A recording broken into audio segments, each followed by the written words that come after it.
আসসালামু আলাইকুম। সবাই কেমন আছেন? আশা করি সবাই ভালো আছেন। আজ আপনাদের জন্য নিয়ে এসেছি গভীর সেই রাত গল্পের ৪ নম্বর পর্ব। আমার ভুলের জন্য আমি খুবই দুঃখিত।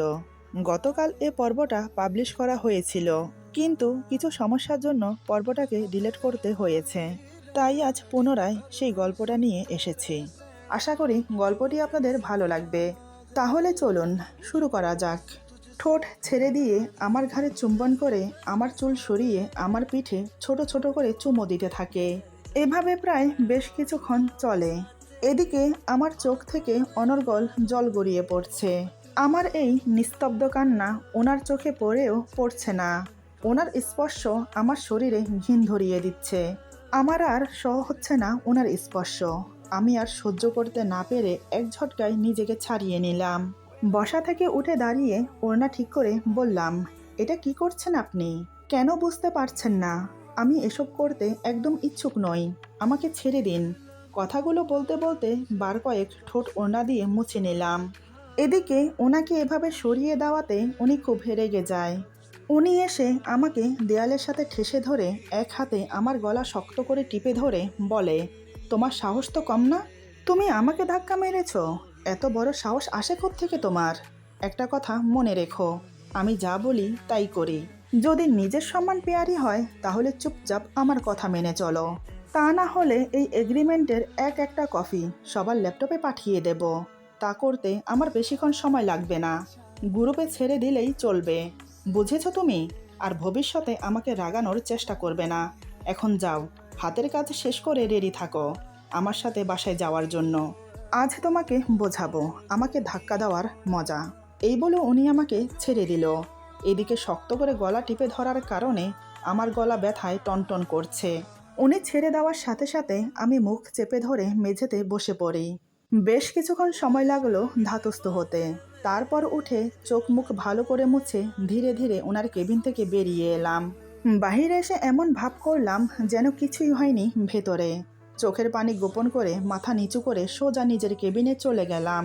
2 হাত টেবিলের উপর রেখে তার উপর মাথা রেখে আধশোয়া হয়ে ইচ্ছে মতো কান্না করলাম। এই নীরব কান্নার শব্দ আশেপাশের কেউ শুনতে পাচ্ছে না। মনে হচ্ছে এখন থেকে এই কান্নাই আমার সঙ্গী হবে। কিন্তু আমি কি করব? আমি তো এমন জীবন চাইনি। বাসায় জিজ্ঞেস করলে কি বলবো? মাথায় কিচ্ছু আসছে না। উনি কেন আমার সাথে এমন করছেন? কান্না করতে করতে হাতের কাজ শেষ করলাম। অফিস ছুটি হয়ে গেছে। একে একে সবাই আমার সামনে দিয়ে বেরিয়ে যাচ্ছে। শুধু আমি বসে আছি ল্যাপটপ নিয়ে, যেন ওরা বুঝতে না পারে কিছু। কয়েকজন জিজ্ঞেস করেছে, যাবি না? আমি এমন ভাব দেখালাম যেন আমার কাজ এখনো শেষ হয়নি। আমি বললাম, না, আমার কাজ বাকি আছে। এই তো আর কিছুক্ষণ পরে বেরিয়ে যাব। তোরা যা। আস্তে আস্তে সবাই বেরিয়ে গেল অফিস থেকে। অফিসে এখন আমি আর স্যার ছাড়া আর কেউ নেই। বেশ কিছুক্ষণ পর স্যার কেবিন থেকে বেরিয়ে এসে আমার সামনে দাঁড়ায়। স্যার বলে, তোমার হলো? আমি বললাম, হুম। স্যার বলে, তাহলে বসে আছো কেন? চলো।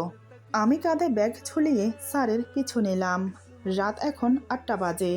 গাড়ির সামনে এসে দাঁড়িয়ে আছি। স্যার বলে, উঠে বসো। আমি পেছনের দরজা খুলে উঠে বসলাম। স্যার আমার পাশে বসে ড্রাইভারকে বলল গাড়ি চালাতে। গাড়ি চলতে শুরু করলো। আমি মাথা নিচু করে শুধু কান্না করে যাচ্ছি। কান্না ছাড়া যে আমার মাথায় আর কিচ্ছু আসছে না। আমি তো চললাম স্যারের সাথে, কিন্তু বাড়িতে তো এখনো ফোনও করিনি। ফোন করে কি বলবো আমি, সেটাই মাথায় আসছে না।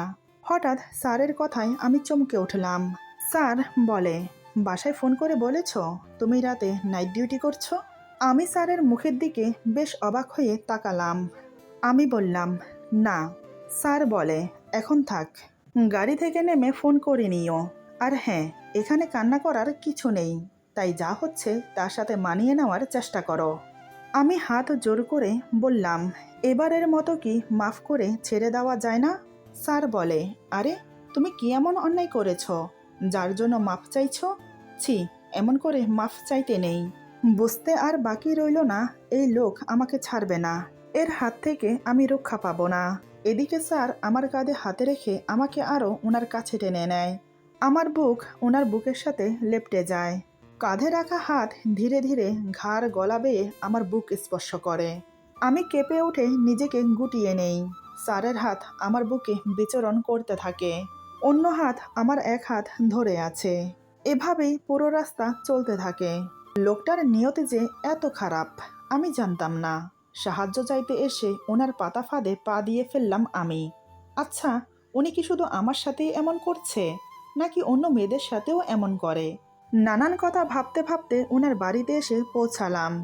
গাড়ি থেকে নেমে ওনার পিছে পিছে যেতে লাগলাম। বাড়ির ভেতরে প্রবেশ করতেই মুখোমুখি হলাম কাজের মেয়েদের সাথে। সেদিনের চেনা 3জন ছাড়াও আজ আরও 2জনের নতুন মুখ দেখতে পেলাম। ওরা সারিবদ্ধ হয়ে দাঁড়িয়ে আমাদের দিকে তাকিয়ে আছে। স্যার বলে, টেবিলে খাবার দাও, আমি এখনই আসছি ফ্রেশ হয়ে। এই বলে আমাকে নিয়ে উপরে চলে গেল। এদিকে কাজের মেয়েগুলো একে অপরের মুখ দেখলো শুধু, কিন্তু মুখে কিছু বলার সাহস পেল না কেউ। তবে আমাকে নিয়ে যে ওদের মাঝে সমালোচনা শুরু হবে তা আমি বেশ বুঝতে পারছি। রুমে এসে স্যার বলে, তুমি বসো, আমি ফ্রেশ হয়ে নেই। এই ফাঁকে তুমি ঘরে কথা বলে নাও, বলবে যে তোমার নাইট শিফট পড়েছে। এবার থেকে সপ্তাহে 1 দিন করে নাইট শিফট হবে, এর থেকে বাড়তি কিছু বলতে যেও না, ঠিক আছে?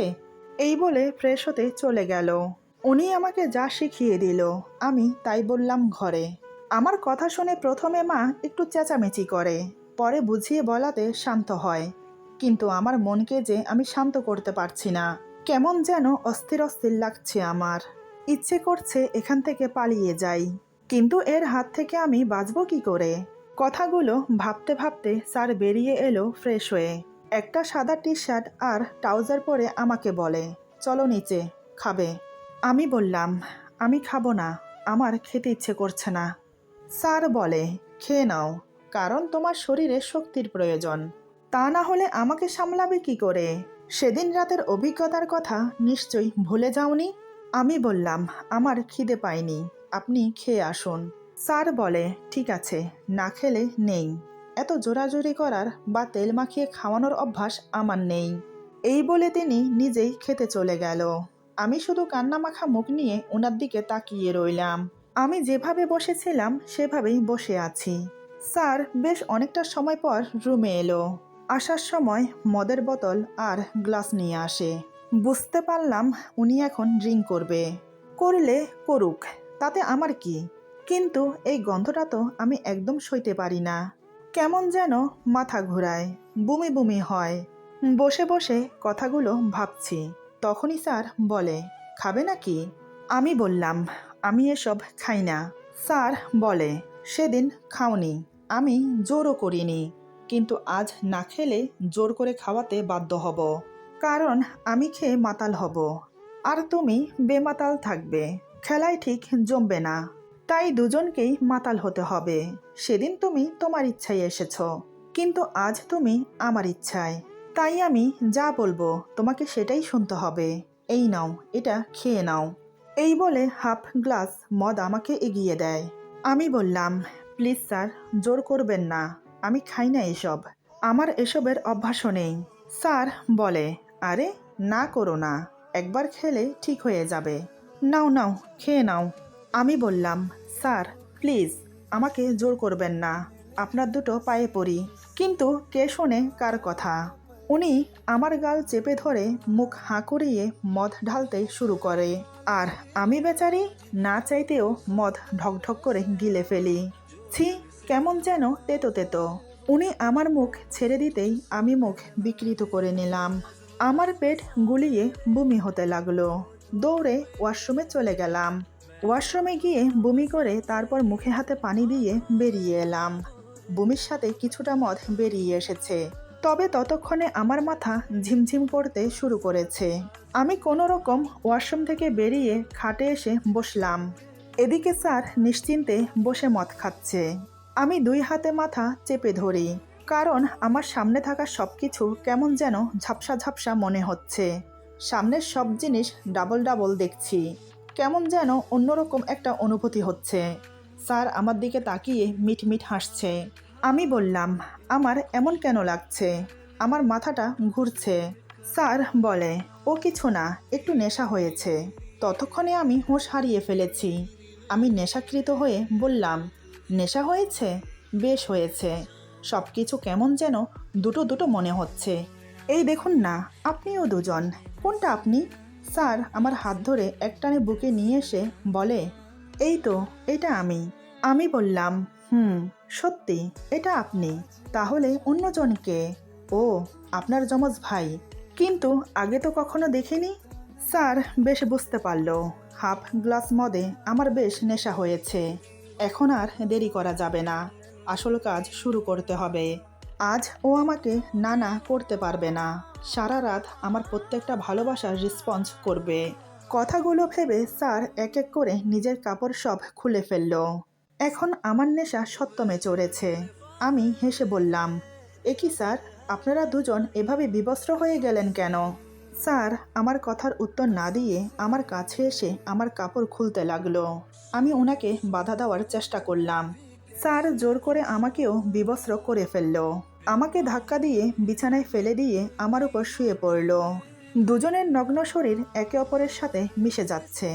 যেহেতু আজ আমি নেশাকৃত হয়ে আছি, তাই আমি বাধাও দিচ্ছি না। আমার কাছে বেশ ভালো লাগছে, তাই আমি ওনাকে জড়িয়ে ধরলাম। যেমন উনি আমার মুখে চুমো দিচ্ছে, তেমনি আমিও ওনার মুখে চুমো দিচ্ছি। এভাবে আদর করতে লাগলো। সারা রাত উনি আমাকে আদর করলো। রাতভর কয়বার উনি আমার সাথে সঙ্গমে লিপ্ত হয়েছে আমি জানি না। তবে আমি মাঝরাতেই ঘুমিয়ে পড়ি। আমার ঘুমন্ত শরীরটাকেও সে ছাড়েনি। আমার তো হুঁশই ছিল না, তাই আমি বুঝতেও পারলাম না উনি আমার সাথে সারা রাত কি করেছে। ভোর 5টার দিকে ওনার ক্লান্ত শরীর আমার বুকের উপর এলিয়ে দিয়ে ঘুমিয়ে পড়ে। সেদিনের মতো দুই হাতে শক্ত করে জড়িয়ে ধরে ঘুমিয়ে আছে। দিনের এখন 10টা বাজে। হঠাৎ আমার ফোনটা বিকট শব্দ করে বেজে ওঠে। তাতেই আমার ঘুম ভেঙে যায়, কিন্তু স্যারের ঘুম ভাঙে না। আমার ঘুম ভাঙতেই আমি অনুভব করলাম মাথাটা প্রচুর ভারী হয়ে আছে। সারা শরীর খুব ব্যথা করছে। ওনাকে আমার বুকের উপর দেখে কাল রাতের কথা মনে পড়ে গেল।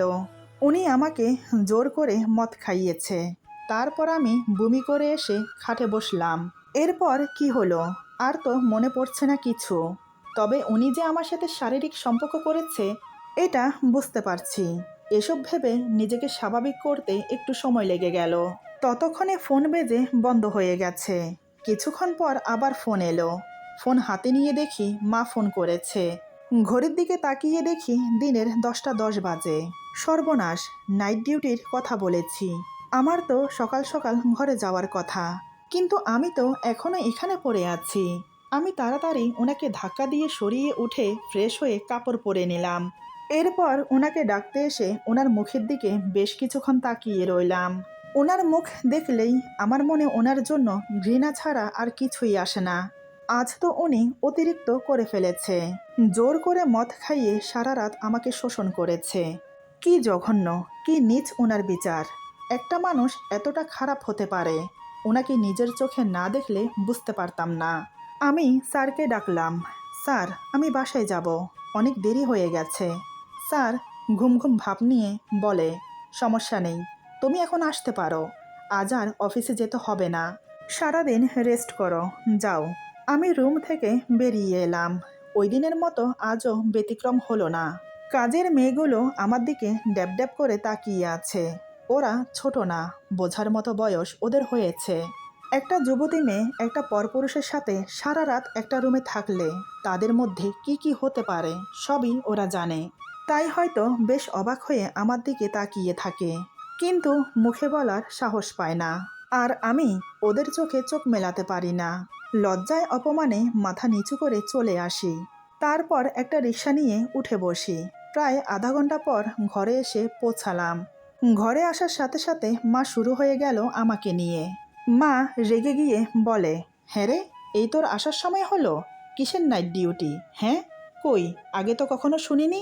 তাহলে হঠাৎ আজ কিসের নাইট ডিউটি? আমি বললাম, আরে মা, সবাই করে, নাইট ডিউটি করলে ডাবল পয়সা। যেহেতু আমি লোন নিয়েছি, তাই ভাবলাম নাইট ডিউটি করলে এক্সট্রা কিছু পয়সা আসবে, তাই আমিও রাজি হয়ে গেলাম সপ্তাহে একদিন করব বলে। মা, আমি একা করি না, অন্যান্য মেয়েরাও আছে। মা এবার শান্ত হলো আমার কথা শুনে। সেদিন সারাদিন রেস্ট করে তার পরের দিন আবার অফিসে গেলাম। কেবিনে গিয়ে বসতেই স্যার আমাকে ডেকে পাঠালো। কিছুক্ষণ পর আমি স্যারের কেবিনে গেলাম। আমি বললাম, স্যার ভেতরে আসবো? স্যার বলে, হুম, এসো। আমি ভেতরে এসে বললাম, স্যার আমাকে কেন ডেকেছেন? স্যার বলে, তুমি ঠিক আছো কি না তা জানতে। তোমার শরীর ভালো তো? আমি ওনার দিকে তাকিয়ে মনে মনে ভাবছি, উনি কি আমাকে এটা জিজ্ঞেস করার জন্য ডেকেছে? আমি ভালো থাকি আর খারাপ থাকি তাতে ওনার কি? ওনার কি বা যায় আসে? আমি বললাম, হুম, ঠিক আছে। স্যার বলে, ভালো থাকলে ভালো, নিজের যত্ন নিও, আর প্রত্যেক সপ্তাহে বলার সাথে সাথে রেডি থাকবে, মনে থাকে যেন। এবার আসতে পারো। আমি চলে এলাম কেবিনে। এভাবেই যেতে লাগলো দিন। আজ শরীর ভালো না, সকাল থেকে পেটে ব্যথা করছে। ব্যথা করার কারণ পিরিয়ড এসেছে। আজ আবার ওনার বাড়িতে যেতে হবে, কিন্তু এই অবস্থায় কিভাবে? আমি ভাবলাম ওনাকে গিয়ে বলবো আজ যেতে পারবো না, কোনো একটা অজুহাত দিয়ে দেব। এই ভেবে ওনার কেবিনে গেলাম। আমি বললাম, স্যার আসবো? স্যার আমার দিকে তাকিয়ে বলে, ও তুমি, এসো। আমি ভেতরে আসতেই বসতে বলে। স্যার বলে, কি ব্যাপার, কিছু বলবে? আমি বললাম, স্যার আজ আমি যেতে পারবো না, শরীর ভালো না তাই। স্যার বলে, দেখো আমার সাথে কোনো অজুহাত চলবে না। আমি তো দেখছি তুমি দিব্যি আছো, সমস্যা কি? আমি বললাম, আসলে স্যার পেটে খুব ব্যথা করছে। স্যার বলে, উল্টোপাল্টা কিছু খেয়েছো নাকি? আমি বললাম, আসলে তা না। স্যার বলে, তাহলে ব্যথা করার কারণ কি? আমি চুপ করে রইলাম। কি করে বলি যে আমার পিরিয়ড এসেছে? স্যার বলে, কি হলো, বলছো না কেন? আমি বললাম, আসলে স্যার মানে। স্যার বলে, আমি ভনিতা পছন্দ করি না। কি হয়েছে সোজাসুজি বলো, না হলে আসতে পারো, আর রাতের জন্য রেডি থাকো। এবার দেখছি বলতেই হবে, তা না হলে এ আমাকে ছাড়বে না। আমি এবার লজ্জা শরমের মাথা খেয়ে মাথা নিচু করে বললাম, স্যার মেহেলি প্রবলেম হয়েছে। আর বুঝিয়ে বলতে হলো না। স্যার হাতে কলম ঘোরাতে ঘোরাতে বলে, কবে থেকে হয়েছে? আমি লজ্জায় মাথা উঁচু করতে পারছি না। আমি বললাম, আজ সকালে। স্যার বলে, ভালো, কোনো সমস্যা না, তারপরেও রেডি থেকো। এবার আমি মুখ তুলে ওনার দিকে তাকালাম। এ কি মানুষ, নাকি মানুষরূপী অন্য কিছু? একটা মেয়ে পিরিয়ড অবস্থায় কতটা সমস্যায় ভোগে, তার কোনো ধারণা আছে এই লোকটার? আমি আর কিছু বললাম না, সোজা কেবিনে চলে এলাম। কেবিনে এসে কান্না করতে লাগলাম। এই অবস্থাতেও এই লোকটা আমার সাথে মেলামেশা করবে, কি করব আমি এখন? আর ভাবতে পারছি না আমি, যা আছে কপালে তাই হবে। সারাদিন কাজ শেষ করে রাতের দিকে স্যার আমাকে নিয়ে তার বাসায় গেল। আমি যেন ওনার হাতের পুতুল, যেভাবে নাচাবে সেভাবেই নাচতে হবে। যেদিন থেকে উনি আমাকে ব্ল্যাকমেল করতে শুরু করেছে, সেদিন থেকে আমি আমার জন্য বাঁচতে ভুলে গেছি। ওনার হিসাবে আমাকে বাঁচতে হয় এখন। যাই হোক, বাসায় আসার পর উনি সবসময়ের মতো আমাকে আজও রুমে নিয়ে গেল। আমাকে বসতে বলে ফ্রেশ হতে চলে গেল। ফ্রেশ হয়ে এসে আমাকে বলে, চলো খাবে। সত্যি বলতে এই অবস্থায় আমার খেতে একদম মন চাইছে না। আমি বললাম, খাবো না, আমার ভালো লাগছে না। উনি আমার কথা শুনে চলে গেল। দ্বিতীয়বার আমাকে আর বলার প্রয়োজন মনে করেনি। তবে এই বাড়িতে যতবার এসেছি আমি সারা রাত না খেয়েই থেকেছি। উনি প্রতিবারের মতো খাওয়া দাওয়া শেষ করে মদের গ্লাস আর মদ নিয়ে চলে এলো। আমি ওনার ব্যক্তিগত কখনো কিছু জিজ্ঞেস করতাম না।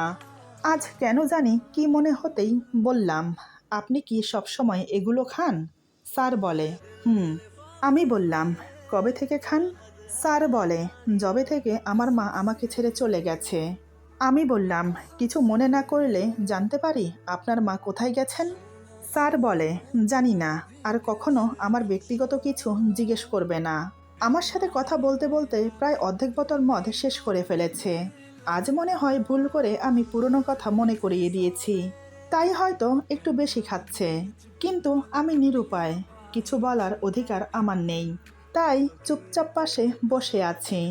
বেশ কিছুক্ষণ পর হঠাৎ আমাকে বলে, কাপড় খোলো। আচমকা এমন কথা শুনে আমি চোখ বড় বড় করে ওনার দিকে তাকিয়ে আছি। তার মানে আমার এই অবস্থাতেও উনি আমার সাথে শারীরিক সম্পর্ক করবে। স্যার আবার বলে, কি হলো, কথা কানে যায় না? কাপড় খুলে ফেলো। এই কয়েক মাসে অগুন্তিবার নিজের কাপড় নিজের হাতে খুলেছি। কিছু করার নেই যে আমার, তাই আমি এবার দাঁড়িয়ে উপরের কামিজ খুলে ফেললাম।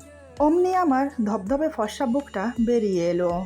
স্যার নেশাকৃত চোখে আমার দিকে তাকিয়ে আছে। আমার হাত ধরে টান দিয়ে ওনার কোলে বসিয়ে নেয়। আমি পড়ে যাওয়ার ভয়ে শক্ত করে ওনার গলা জড়িয়ে ধরি। ওনার মুখ আমার মুখের সামনে। উনি বলে, ভয় পেও না, আমি ধরেছি তো। এই বলে আমার গালের সাথে নাক লাগিয়ে ঘেঁষতে থাকে। আর দুই হাতে আমার কোমর শক্ত করে জড়িয়ে আমাকে আরও কাছে টেনে নেয়। ধীরে ধীরে ওনার দুই হাত আমার কোমর থেকে পিঠের মাঝখানে এসে থামে। আস্তে করে ছোট কাপড়ের হুকগুলো খুলে দিতেই সেটা শরীর থেকে খুলে আলগা হয়ে গেল। উনি এক হাতে আমাকে ধরে রেখে অন্য হাতে কাপড়টা খুলে নিচে ফেলে দিল। এখন আমি অর্ধনগ্ন অবস্থায় ওনার বুকে লেপ্টে আছি।